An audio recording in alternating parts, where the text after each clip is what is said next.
Pep Guardiola's Manchester City have had a weird patch, haven't they? So today I'm joined by John Mackenzie and JJ Bull to talk about whether that's just because they're missing Rodri, or perhaps is Pep Guardiola's tactical approach actually in decline?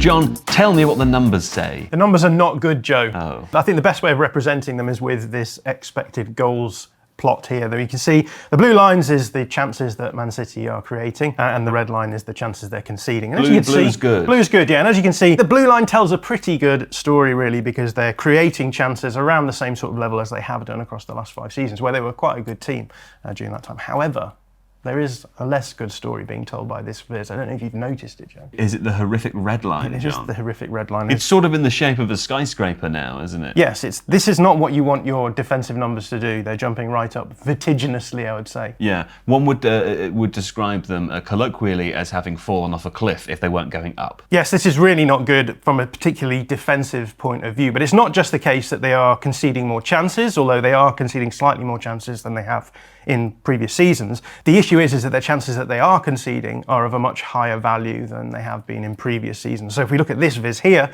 which actually shows you the expected goals per shot, you can see City right at the bottom here. This is the worst in the league. They are underneath Ipswich, which is not a good place to be, which suggests that the problem here then is not just conceding chances, but conceding big chances. So they're in a lot of trouble because I think a lot of this kind of suggests that there's some kind of tactical issue going on. Okay, well, Rodri's absence, it has been put down as commonly as the key reason for this, JJ. What do you make of that? Well, it has coincided exactly with that rise in chances that they've conceded, especially the big ones. And some people will say, well, it can't all be down to Rodri, it can't be one player that makes such a difference. But I put it to you that it might be Rodri is the reason that they're doing so poorly at the moment. So I've got a game for you called Would Rodri Have Stopped This? Oh. Let me play the music. What you'll see here is Man City versus Liverpool. You may recall they just got done by them quite recently. You've got 5 Liverpool players across the midfield. You've got 2 Liverpool ones here. The player on the ball is Andy Robertson, the left back. Virgil van Dijk, the centre back, is on left back here. Trent Alexander-Arnold, the right back, is just next to him here. They've created a weird overload or weird rotational thing that's pulling apart Man City's press, so no one knows where to go, especially Rico Lewis, who doesn't know whether to go tight to any individual player. They can't get too tight, because if they do, they're in trouble. Someone's always going to be free. And so what happens is the ball ends up going through to Alexander-Arnold, who can then ping it over the top of a really high line. And one of the things Man City do this season is have a really high line. You can see that in 24-25, their average line is 39 metres, much higher than it ever has been. So without Rodri, who normally keeps these things held together, they're missing their key defensive linchpin, and they're also pushing up really high. But what you get here are more knock-on effects from this, because here's Salah, what you have is a Kanji. Now, there's a few schools of thinking depending on what you should do here. You could argue that by standing off him and staying here, he's creating a bit of a statue in the way for Salah to come towards, and it might put him off going certain places. But I think actually he should immediately close him down, get really tight so he's got no space to be able to do anything with. Then you get supporting teammates coming to help him. Matheus Nunes over here is looking after, I think that's Szoboszlai, but somehow Salah is able to get the ball between Akanji, who I think also should block this cross. He should not be able to play this ball across to the back post. Kyle Walker, you'd argue, switches off at the back post. I think he's waiting to think the ball has to go backwards because it shouldn't be able to go past Akanji. If it does go backwards, everyone shifts up, and therefore he wants to play the offside line even though he's not in line with it. So maybe it's Walker's fault, not sure who it is. So would Rodri have stopped this? I argue probably not. What we have here, a good example of where Rodri's missing. Feyenoord, they're now got momentum, they're going at them, they're 3-1 down, but they're going at them. And what you'll see here is what we constantly see with Man City at the moment, the back four with nobody in this space. And what you want is a player in this position, because they can either stop the pass into the striker, or they can just go and close down anyone next to them, slow it down at least so other players can get back in position, just keep it organised. He's not there, so the ball does go to the striker. Then Feyenoord move it around quickly, they shift it from side to side, you see them moving the ball wide, then they shift it back across, is what people keep doing against Man City now, you work from side to side, and slowly the defence gets pulled apart. Now remember, it's a back four, it's not really played together, they've got a youngster in there as well, but what you see by the time the ball goes in, it's a weird goal, it comes in off like right near here, Edison, near post. You see the back four is just completely spread apart because they've not got players back in position to help in the wide areas, so other players are having to stretch out, so it's causing them trouble. That's 3-2, eventually Feyenoord get back for a draw, and Guardiola is not very happy about it. Would Rodri have stopped this? Yes. He would have done, because he would have been in the right place at the right time for me to slow it down. He would have been in the right place at the He right would have been time exactly for you. here. He would have been here, yeah. He's always there for me. When I call, he's there. Right. You know? He's good. Here they are against Spurs. As you remember, they got absolutely battered by Spurs. And this starts with a lack of pressure at the front, so the player on the ball can play it over the top of the high line. And so when you get there, what you need is to win your individual duels, something that Man City keep not doing, especially players like Guardiola. Kulusevski's easily able to push him off the ball, comes inside here, and then Porro makes underlapping runs. So now Guardiola's 2v1, so Kulusevski has lots of space to move into. Beautiful pass. It's a lovely pass, but it's a lot of tactical stuff going on here. Here is Ilkay Gundogan, who just does not have the speed to get back to help with anything anymore, and he's caught off the ball too much. See, there's back four, he's running back in, he's handing over Maddison because Maddison's going to run into this space here, identified it really early, the defence are a bit occupied, it's a bit of a problem. What you want is someone in this position here to come across. Now, I think Rodri would be deeper than Gundogan was at the start and would probably come across into this area to at least put Kulusevski off, because when he does play the ball, what you've got is the other two midfielders who never win tackles ever coming back in, and Kulusevski can send the ball into the box for Maddison to score. Would Rodri have stopped this? I say yes. I think he would have had something. Against Brighton, so you've got Kovacic, who's meant to be the replacement for Rodri, really, right? He's doing his job here. Matthias Nunes is not doing his job. It's not enough just being in a shape. You have to be doing something. And he should be blocking the pass into the striker. He should be tighter, but he's not. And so the ball is on and they're through. Suddenly they're behind the midfield line. They can run at goal. That same thing when you drag players certain other ways, it's counter movements, and they are through on goal to score. And then Brighton start doing them. Would Rodri stop this? Absolutely yes. Right. Lots of yeses. Are you sure there's a no in I have here? noticed. This one very quickly. What you have here is Sporting playing down the wing. They run through. Bernardo Silva stepping out, leaving this huge amount of space here. It's something that a player like Rodri wouldn't allow. They would stop in and block this space. But also, Kovacic, just foul him. Take him down. That's what they would do in the past. They would foul them. He would take him out and then get through and score. Because the thing is, Rodri would have fouled someone in this situation. He would have stopped that. And here's a little relevant thing for you. Tactical fouls are very important, and Man City make them a lot, even though they say they don't. But their fouls per game have gone down from the first season when Guardiola was there, or more accurately, they've gone down from their treble-winning season to now. They are slightly down. And the player who makes more fouls than anyone else in Man City's team of the last 5 seasons Legolas. is Rodri. Oh. And so without fouls, that's the issue. Well, how about this, Joe? Because this is more tactical than it is individuals, I would say. Because a lot of teams, what they do against Man City is they make the pitch really big. I thought you said this was a game show. It is a game show, but you've not won any prizes yet. And so what you see is Man City, the high press, so they're putting pressure on, it's not enough, the ball can be played out. And so what then happens is you're taking out 4 or 5 players at once. And then when you don't win your duels, when the ball goes forward, don't win your 50-50s, you don't win second balls, you're in trouble. Because then what happens is you create this massive amount of space from one midfielder patrolling the entire area. No man, not even Rodri, well, maybe he can do this. So Kovacic is trying to block it, but you see there's loads of trouble here, and eventually the ball is played through. It's all about making the pitch wide so you then play through the middle because you've stretched them out and they're causing these issues. Would Rodri stop this? I don't know anymore. I don't know.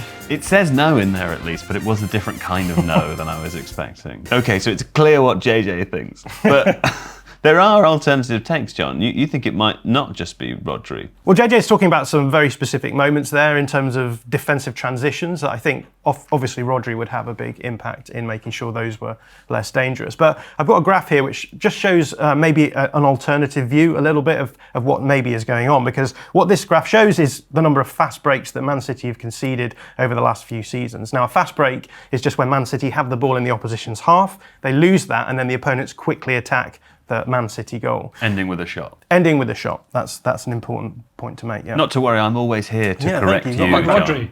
Yeah, you are my Rodri. He's detail light. As you can see, those fast breaks have gone up massively this season, which, again, you could argue that's because Rodri is not there. But I do think that, as we've said, these fast breaks are being caused by something. They're starting out as fast breaks and becoming shots. And I think Rodri obviously impacts part of that process in stopping them becoming dangerous, but also there's clearly something happening further up the pitch, which is meaning that these fast breaks are more likely to start in the first place. Yeah. The other thing that is worth noting here is that if we look at the goals that have been conceded from these fast breaks, that's the blue line on this, the blue bars on this graph, we can see that last season there's actually a massive jump up in the amount of times that these fast breaks are turning into goals. Actually, there's 8 goals last season that come from fast breaks. That's 1 fewer than there are across the previous 5 seasons. And you can see back in 2018-19, they didn't even concede a goal from a fast break. So when Rodri was there was something that was changing. They were becoming less able to defend these fast breaks, and they were turning into goals as well. So I think, yes, this does suggest that losing Rodri is a big issue, but there's something bigger going on here. Well, that's interesting. Well, I mean, I suppose that the question of this video anyway is it maybe his tactical approach which is in decline? You suggested that fast breaks are happening more regularly. There's something happening up the pitch. I mean, I think for us to be able to understand that, it would be good just to have like the broad strokes. What's Guardiola even trying to do these days? Yeah, and I think it's really important for us to look at the big picture here, because what Pep Guardiola does is he flips the received wisdom about how you play football on its head. Before Pep Guardiola, the received wisdom is that when you're defending, you want to make space as small as possible, and when you're attacking, you want to make space as big as possible. But actually, Pep Guardiola ends up basically changing that completely and doing the opposite. So let me just explain why. So on the board here, I've got a Pep Guardiola team in possession. And what they've done is they've been able to manipulate the opponent, squeeze them really deep into their own third. So the opponent is doing what you're supposed to do when you're defending, which is making space really small. But the same thing is true for Pep Guardiola, but he's made the space that he's attacking really small. Now, if you're a manager like Pep Guardiola, you have good players, you have good tactics for breaking down these low blocks. And so, generally speaking, what he's doing here is he's having a bit of a gamble, and he's saying, we're going to have most of the possession here. That means we're going to have a lot of chances. Those chances might be of a smaller quality than they might be if we make the pitch as big as possible. But because we're going to dominate possession, we're basically just going to gamble on quantity here. So we're going to have most of the ball, we're going to be able to break these teams down, we've got better players. Now, obviously, by doing this, he's going against the other received wisdom about defending, which is you want to defend small spaces. Because as you can see, by squeezing the opponent right up the pitch, what you're doing is you're just opening out all of this space here that you now have to defend. So they're attacking small spaces and they're having to defend big spaces, which is the opposite of the received wisdom. Now, it's important to remember that actually what's happening here is that he is using that received wisdom about defending a little bit, because what they're doing by forcing the opponent back is they're making the field of play really small. So they're still defending this really small space. The reason why Pep Guardiola plays with the high line is because it squeezes the players even closer together. Interestingly enough, this season that line is even higher, presumably because Guardiola feels as though they're not able to counter-press well when they lose the ball, and so they're forcing the line up to try and stop these counter-attacks happening in source. But the idea is that if you do lose the ball, your players are really nicely situated to be able to immediately press this ball, win it back, and stop this moment from becoming a dangerous counter-attack where you are defending those big spaces. If you don't do that, then you do end up in this scenario where you have to start thinking about how you're going to defend these kind of balls in behind. But again, the logic here is for Pep Guardiola, it's a quantity one. It's like, okay, if we give up these sorts of chances, they will be bigger chances, but we're going to stop them at source, and if we don't, we're going to be well placed to be able to defend them, stop them from becoming a problem. So there's three phases here, I'd say. The first one is you want to possess the ball as long as possible, stop the opponents from getting it, and eventually, obviously, try and pick off the opponents and score goals. If you lose the ball, you want to counter-press really aggressively to stop that from becoming one of these dangerous defensive transitions. And I think it's pretty clear that Rodri is going to have a big impact on a few of these different phases. So the possession phase, he's obviously super important because he's the sort of metronome player who allows them to retain possession in these small spaces, which are obviously it's hard to possess the ball in these sorts of situations.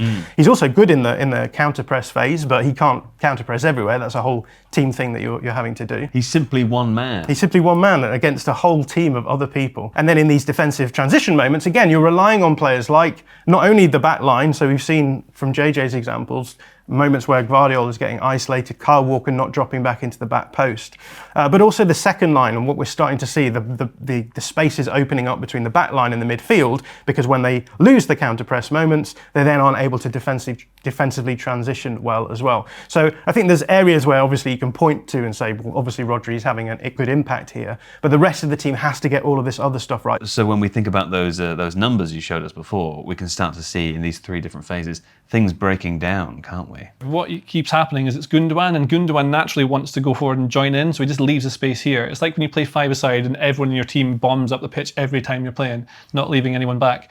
What you also have is that you've got your two centre-backs, and what I think Guardiola's sort of doing this season, don't know if you agree, John, is that when this player goes forward a little bit, he kind of relies on one of the centre-backs to push in a bit to try and win the ball back earlier, which is obviously dangerous, and you don't really want to do that because you're only the ones here.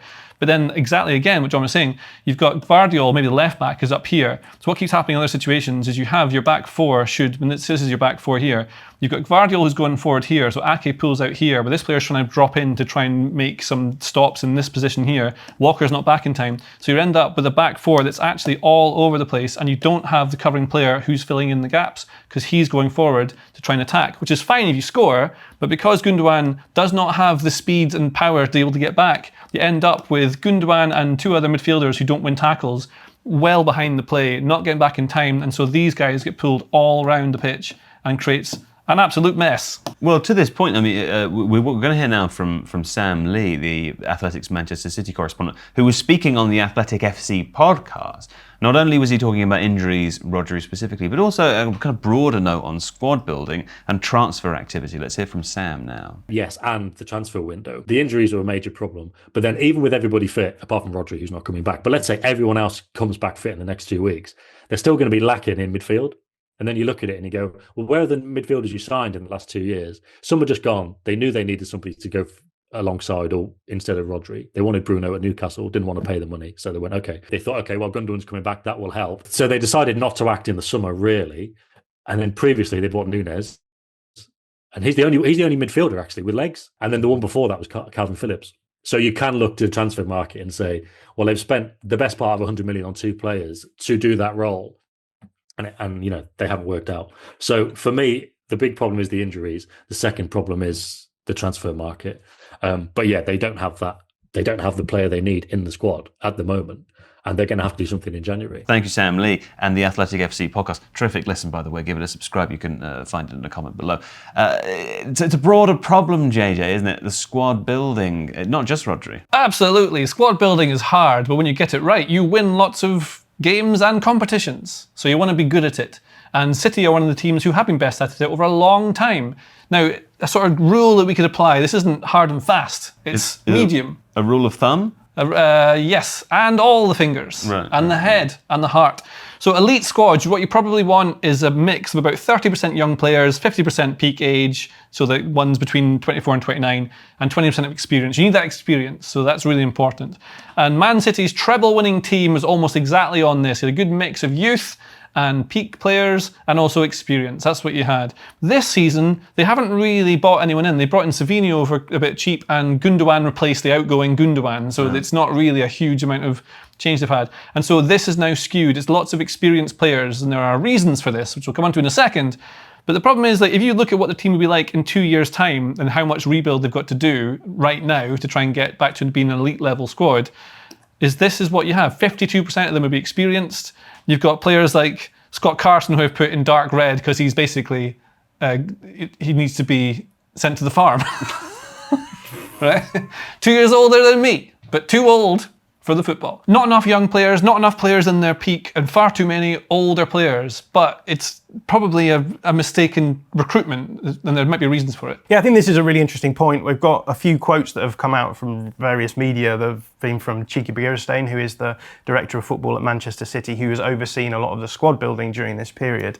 And he really emphasises how difficult it was for them to actually rebuild the squad in the wake of the treble-winning season. So in this quote, he says, "The summer of 2023, that transfer window was a bit awful for me because after winning the treble, everyone was confused. The protagonists, so the main players, were thinking that they should get new contracts, and then the ones who didn't play were pissed off and trying to get out of the club." And I think you can illustrate this quote really nicely from looking at the squad age profile from the treble-winning season, because what we've got here is a mixture of players who are protagonists, as he would call them. These are the big players who played an important role in that season, so players like De Bruyne, Kyle Walker, Gundogan, and then you've got a nice mix of young players as well who weren't playing as much. As you can see down here, there's players who haven't got as many minutes. They're the ones. Palmer. Yeah, exactly. These are the players who then got pissed off because they weren't playing and ended up moving on. So, like you said, Cole Palmer moves to Chelsea off the back of not playing a huge amount of minutes. And if we fast forward, and if we just move all of these players forward by 2 years to the present day, what we actually find is a lot of those protagonists are still here. As JJ's pointed out, Gundogan goes and then comes back. So they solve a problem and then recreate the problem for themselves. But then they have the issue that the youth from that season, like they've all gone apart from Rico Lewis. And so it seems as though the treble-winning season was a big issue for them in terms of the squad build. Okay, so are his tactics in decline? Well, I think if we go back to look at the big picture of what Pep Guardiola is trying to get his players to do on the field, we saw it's all based around this gamble, which is based around the idea of just quantity over quality, in the sense that he wants them to possess the ball high up the pitch, because for the most part, you're going to control the game. The ball is a long way away from the opponent's goal, but it's close to theirs. And yes, you've made it harder for yourself to break down the opposition because you've made the space compact, but you've got really good players, you've got really good tactics. More often than not, what's going to happen is you're going to score more goals than the opponent. And actually, if you look through the whole gamut of Pep Guardiola's career, he's got over 70% win percentage in all of his games. That means over 7 in 10 games, they're just going to win. If you win at that sort of frequency, you're just going to win leagues. And that's what we've seen happen. But I think what's starting to happen now is that the teams, lots of things are happening. One is that teams are getting better, players are getting better, managers are getting better, clubs are getting richer, the Premier League is getting washed through with better and better talent because of the financial advantages they have. And so what we're starting to see is the needle maybe slightly starting to move on the effectiveness of Pep Guardiola's tactics. So we've talked about it here, these different phases. In your possession phase, opponents are now much better at defending. They press higher up the pitch, they have better systems for stopping Guardiola's teams from being able to squeeze them into their own third. They're better at defending in these moments anyway, so they're harder to break down, even though Pep has the talent to do that. The talent advantage has narrowed a lot. And so it's becoming less, the quality aspect is starting to offset the quantity aspect. And then, as we've said, there's other phases here, the counter press phase. If you lose the ball, teams are now much better at avoiding these counter presses. Teams are much more press resistant, they have the better quality players, so then you're more likely to create the third phase, which is these defensive transition moments. And again, the managers have got better ways of creating these moments, they know how to cause problems, and they have the players to be able to do that against Manchester City as well. So I think in terms of asking the question about decline, what we're seeing is that actually the gap between Pep Guardiola and everyone else has narrowed to an extent it has never been before. So the tactics, I think, still work, but what's happening is the effectiveness of those tactics is being brought back closer to the middle. The trade-off has shifted. The trade-off has shifted, so the gamble isn't as worth it as it once was. Okay, JJ, do you think he's in decline? No. If you like this video, please consider subscribing to the channel. The Athletic is home to some of the world's best sports journalists, including David Ornstein, Amy Lawrence and James Horncastle. With the latest transfer news and insights on every Premier League story that matters, theathletic.com puts you inside football, and you can try it for free now for 30 days. See the link in the description.